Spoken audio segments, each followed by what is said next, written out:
Mahigit 6 na linggo matapos pangalanan ni Pangulong Duterte na sangkot umano sa iligal na droga, inanunsyo ng DILG na ipaghaharap na ng reklamo ang dalawang police general.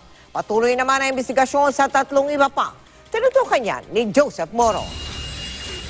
May ebidensya na raw laban kina dating NCRPO Chief General Joel Pagdilaw at dating Quezon City Police District General Edgardo Tino sa kaugnayan nila sa iligal na droga. Sina Pagdilaw at Tino ay 2 sa 5 general na pinangalanan ni Pangulong Rodrigo Duterte noong Hulyo. Yes, their role in their involvement in drugs, because this is the basis of the pronouncement of the President.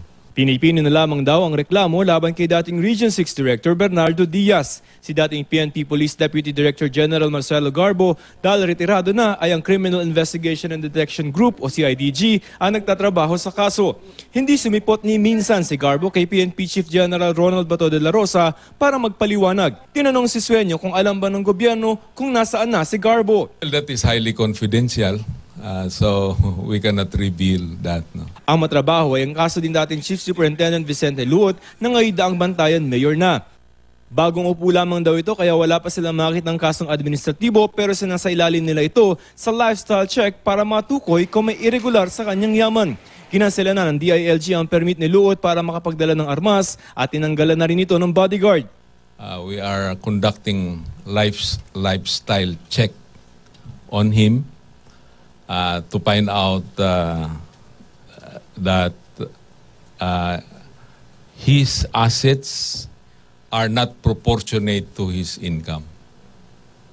So that is our strategy. Itinanggi na noon ng asawa ni Luot na galing sa droga ang kanilang kayamanan. Pero ayon kay Sueño, hindi pa tapos si Duterte sa kanyang narco list o listahan ng mga sangkot sa iligal na droga. Tinatayang 50 lokal na ehekutibo pa raw ang posibleng masama sa narco list ni Pangulong Duterte ayon kay Secretary Sueño, at daan-daan kung isasama pa yung mga taga-barangay. Binavalidate pa raw ang listahang ito.